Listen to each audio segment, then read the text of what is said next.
Hello guys, this is Amar Hatti, your CAD/CAM teacher.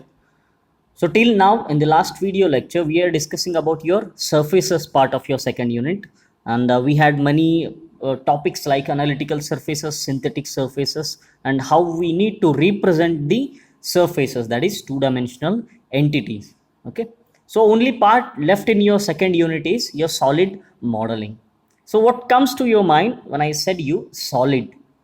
Solid has both area and volume. So it has volume, it is a three-dimensional entity. So first we have discussed geo curves, that is wireframe entities, that is one or two dimensional entities. Second one, surfaces, purely two dimensional entities. And lastly your solids, that is three dimensional entities. So the solid modeling is easiest and most advanced method of geometrical modeling. But the only problem with the wireframe modeling and wireframe modeling, surface modeling, and solid modeling is wireframe models and surface models contains only geometrical data. The geometrical data it is going to have. The solid model contains both geometrical data and topological information of the object. Well, a question arises, what is topological information? Well, I'm going to tell you what it is, but just remember both wireframe and surface model contains only geometrical data, but solid model contains both geometrical and topological information. So it has both the informations. So the solid model is a complete representation of the object. It is not a ambiguous representation. It is both complete and most ambiguous representation of the object. Okay. And anyway, we need solid modeling in CAD/CAM system because it is quietly or rapidly growing in your CAD/CAM systems. And also, this solid modeling has been considered as the technological solution to integrate and automate the design and manufacturing. Well, we may face many problems in design and manufacturing, so we cannot, or we are going to have some technological problems. So for those problems we are going to have the technological solution, and we can integrate design and manufacture by using solid modeling. Here I can say that these solid models or three-dimensional models, we can convert it into wireframe models.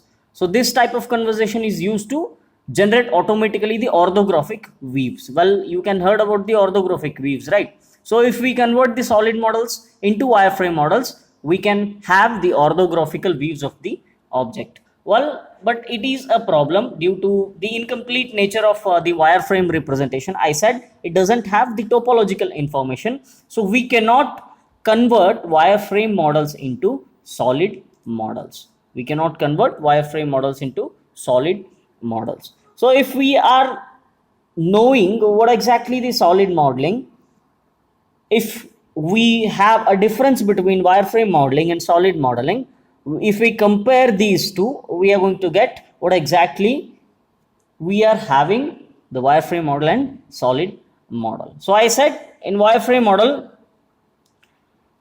the geometrical model of the object is created by using just simple two-dimensional geometrical entities, like that may be points, lines, curves, circle, polygon, ellipse, like this. By using all those things, if I modeled a model or object, then it is called as wireframe modeling. But a geometrical model of the object is created by using three-dimensional geometric entities, then it is called as solid modeling. And also wireframe model contains only geometrical data, but solid model contains both geometrical and topological information. And I said the wireframe model isn't a complete representation of the object, but solid model is a complete representation of the object. And wireframe models cannot be converted to solid model. I just said you 2 minutes before. So solid models can be converted to wireframe model. Okay, so these are the simple differences between the wireframe model and solid model. Well, I said just a minute before, it has a topological information along with the geometrical data. So you must know what is geometry and topology. Okay, so what is geometry? So geometry is the a simple dimensions that define the entities of the object. Simple dimensions. If I want to define the object, I just need a simple data, that is actual dimensions, and that is called as geometry.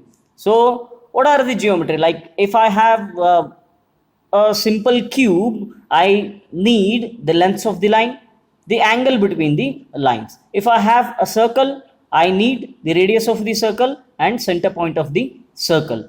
Okay, so these type of informations are called as geometry. So next comes is your topology. Okay, so topology is also going to define the entities of the object, but it is in a different manner. Okay, so how you are going to define topology? So if I want to define the entities of the object, I need the connectivity and associativity of the different entities of the object. So it is going to describe the way in which the different entities of the objects are connected together. Geometry, I am going to have or define the object just with some dimensions, but topology is the connectivity and associativity of the different entities of the object. It describes the way in which the different entities of the objects are connected. Well, you can see you have a diagram which is showing on your screen. By using, or if I say I have a topological information, how I am going to define it? Well, you can see the line L1 shares a point with line L2 and circle C1. Okay, well, that point is called as vertex, and the line L2 shares a vertex with line L1 and L3, and the line L3 shares a vertex or the point with L2 and circle C1, and the line L1 and L3 never going to overlap. Okay, and the point P1 lies outside the object. So if I define the object in such manner, I'm just explaining the connectivity and associativity of the object in this manner. That is called as the topological information of the object. Okay, so it is very important that neither only geometry nor only topology or topographical information alone cannot be completely define the solid model. If you want to completely define the solid model, you both need geometry and also the topological information. Okay, so the solid modeling needs both geometrical and topological data. So next is, well, we are using solid modeling. What are the advantages and limitations of the solid modeling? Well, in the first line itself, I said solid modeling is the easiest and most advanced method of geometrical modeling. And solid model store, well, I said solid model is going to store both geometrical data and topological information. So solid model store more information than wireframe model or surface models. And also, well, we are weaving it in a three-dimensional manner. So the solid models provide better visualization compared to those old wireframe and solid models.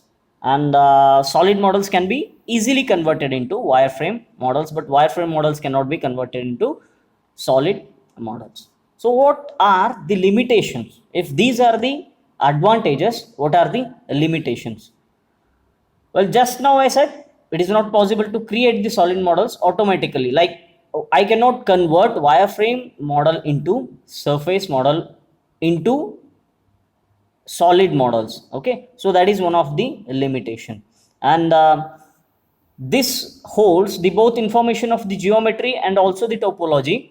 So the solid models require more CPU time to retrieve, edit or update the model because it holds more information. Okay, so that is about your advantages and limitations of solid modeling. So next comes is your solid entities. Well, wireframe, I said we have different types, like we have a curves, analytical curves, synthetic curves. Okay, those are the different elements or entities of the wireframe modeling. Well, while dealing surfaces, we had analytical surfaces, we have some other surfaces. Okay, so same way here also we have solid entities, and those are called as primitives. So I said the solid model of the object is created by using the three-dimensional geometrical entities. In solid modeling, we create an object or model by using 3D geometrical entities, and those 3D geometrical entities are known as primitives. Okay, those are primitives. So what are the different types of solid entities or different types of primitives? Some of them are, well, simple block, simple cylinder, cone, sphere, torus and wedge are your simple solid entities or primitives. Okay, well, we can go one by one. Well, the first one is your simple block. So how you are going to define a block? I have a simple block which has width w, which has depth d, and it has some height h. So block is defined by its height h, width w and depth d, and it is represented in a Cartesian coordinate system, and it has the coordinate points x, y and z with an origin point O. So if I have these information, I can define my block. Okay. So second one is your cylinder. A right circular cylinder, what you are seeing on your screen, is defined by its radius r and length h. So if I have radius r and length h, I can define my cylinder. Okay, and it is represented in Cartesian coordinate system, and it too has the coordinate points x, y and z. It has the center point O. Okay, so next is your cone. So how you are going to define cone? What information you must need to define a cone? A right circular cone is defined by its base radius r and height h. If I have height h and base radius r, I can define my cone, and that is the definition of a cone. So next is your sphere. Well, these are simple one, right?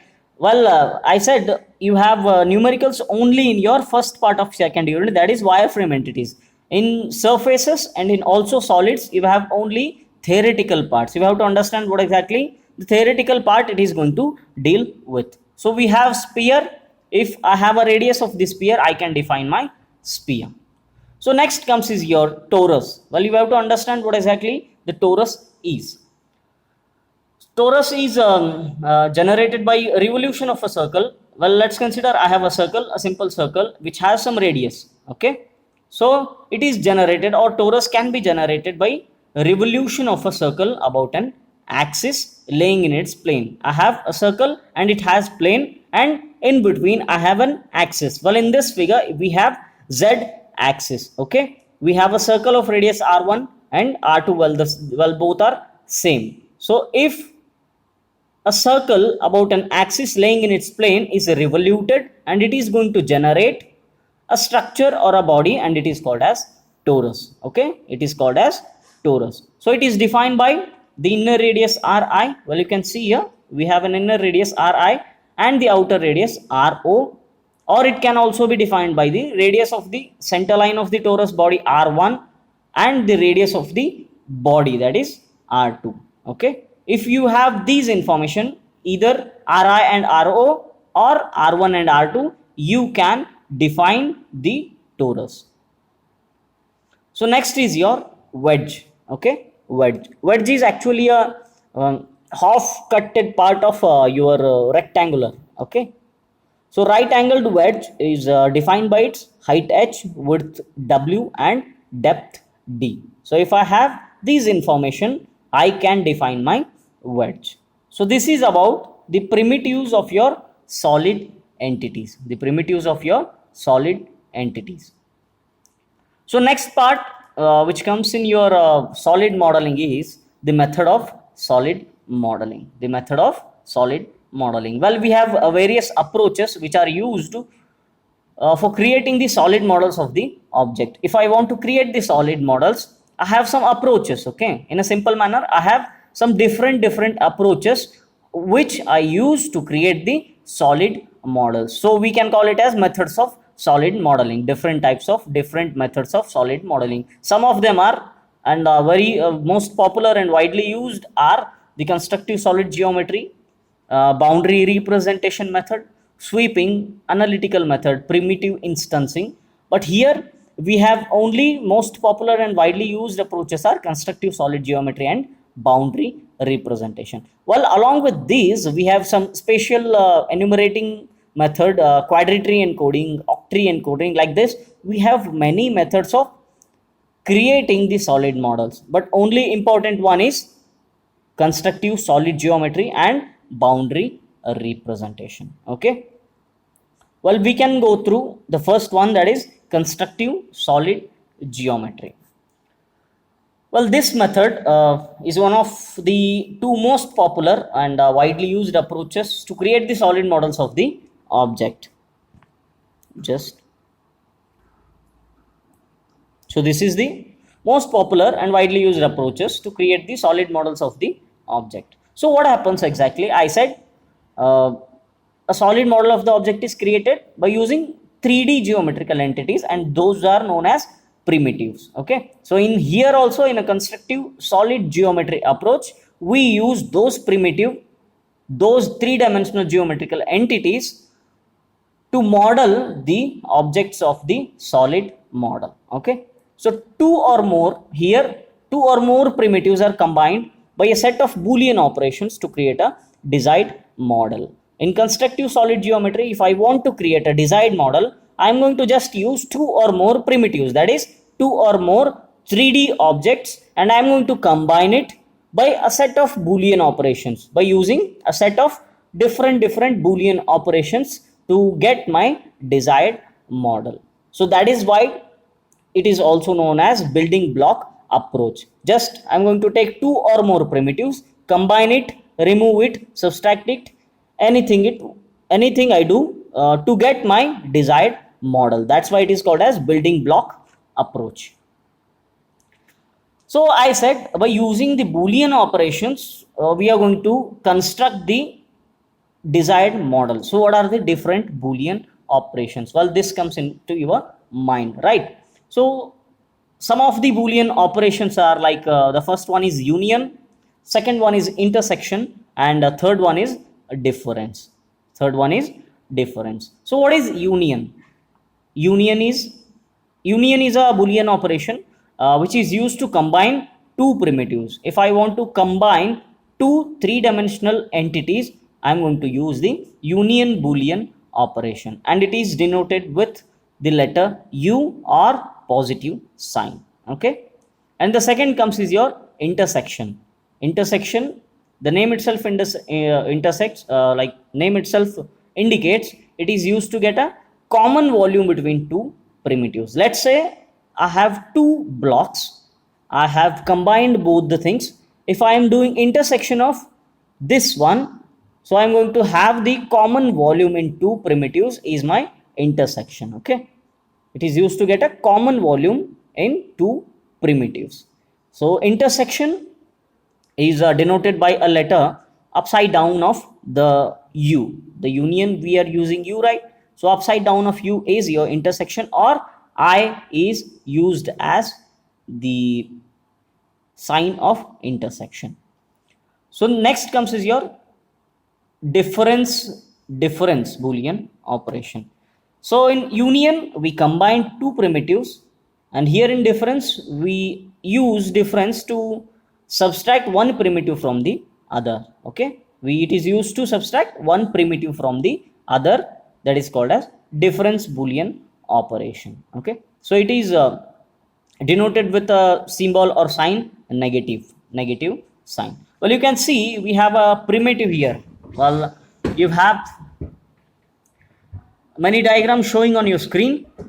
We have two primitives. We have a block A and we have a cylinder B, which are merged into both, or they got combined into one another. Okay, so what is the solid model I get if I do A union B? Union in the sense it is going to combine two primitives. So if I do A union of B, I am going to get the second figure. You can see the three-dimensional Boolean operation or two-dimensional Boolean operations, the second figure. Okay, so if I do intersection of A with B, what I am going to get? The common part which we have in between A and also B. I'm going to get that. You can see the both figures, 2-dimensional and 3-dimensional. So what I'm going to get if I subtract B from A minus B, in the sense I am subtracting B from A. So I am going to get the third or fourth desired object in 2-dimensional and 3-dimensional figure. So if I do B minus A, I am going to get the half circle or half cylinder. Okay. So this is about your Boolean operation. So this is how you have to construct the object by using constructive solid geometry. Okay. So next comes is your boundary representation, or also called as BREP. Okay. So in addition to the old one, the constructive solid geometry, the boundary representation is another popular and widely used approach to create the same solid models of the object. Okay. But this boundary representation is based on the principle that any physical object can be considered to be bounded by a set of faces, Let's consider I have a square. Okay. If how a solid model of the square is made, if I remove all the faces, I just have 6 faces. If I combine all the sets or bound all the sets of the faces, I am going to get a simple cube. Okay. So it is based on the principle that any physical object, whatever it is, can be considered to be bounded by a set of faces. It is combined by a set of faces. That is what a boundary representation is going to tell you. So this boundary representation approach is more useful to model the object of unusual shapes. If you have some complex shapes or some unusual shapes which are difficult to be modeled by your constructive solid geometry approach, then we can go for boundary representation approach. Okay. So well, you can see here we have a figure, we have a diagram where it is showing solid model of the object is created by using a set of faces, as it is said by boundary representation. Here we have each face is bounded by its edges, and each edge is bounded by the vertices. If we have a diagram in the center, and just what we did, we removed all the faces, or we just represented all the faces of the object. Okay. So every face, each face is bounded or made with the edges. Okay. Each face is made with the edges, and if you consider only edge, and this edge is bounded by 2 vertices in the sense the end points. Okay. The end points are called as edges, and if I have 2 edges, that is called as edges, and the face is bounded by the edges. Okay. So before going to the verification of topological validity of boundary representation using Euler's equation, we must know some of the parts, what exactly the vertex, what is edge, what is face. Okay. So you can see we have a boundary representation model of the object. Well, the initial point or a simple building block of the boundary representation, the first one is the vertex. Okay. Vertex in the sense the end point, vertices. So vertex is a point in a 3-dimensional space. It is a point of intersection of 2 or more edges also. Okay. You can see here we have at the bottom we have a vertex. Okay. So next building block is an edge. An edge is a curve, or it may be a line which is bounded by 2 vertices. If I have a 2 end points and I connect it, then I'm going to form an edge. Okay. So it is an intersection of 2 faces also. So next comes is your face. If you connect 4 edges, you're going to have a face. So face is a closed surface bounded by 3 or more than 3 edges. Okay. That is face. Next you can have, it is named loop. Okay. What is loop? Loop is a hole in the face. If I have a face and I have a hole in that face, it is called as the loop. Okay. It is a 2-dimensional entity. Just remember, it is a two-dimensional entity. Well, it is not a through hole. Okay, if it is a through hole, it is called as handle or genus. Okay, a handle or genus is a through hole in a whole body or whole solid object. If it is a through hole, it is a three-dimensional entity. Loop is a two-dimensional entity. It is a hole in the face only. It is not a through face. Handle or genus is a through hole. It is a three-dimensional entity. Well, you understood this one. Now it is time to verify the topological validity of the boundary representation using Euler's equation. Well, this is the one of the important part of your second unit, Euler's equation. Well, I said Euler's equation used to verify the topological validity of the boundary representation models. So boundary representation model is only topologically valid only if it is satisfied Euler's equation. If the boundary representation solid model does not satisfy Euler's equation, it is not valid one. Okay, it is not valid one. Well, you can see on your screen we have a general 3D object with internal hole, or we can call it as a void in the first figure A. In the second one, we have a general 3D object with through hole, and in third one we have a simple 3D object, no void or no through hole. Well, we have a 2D object with a loop in the face. Okay, just remember this one. Before let me go for the Euler's equation for general 3D object. General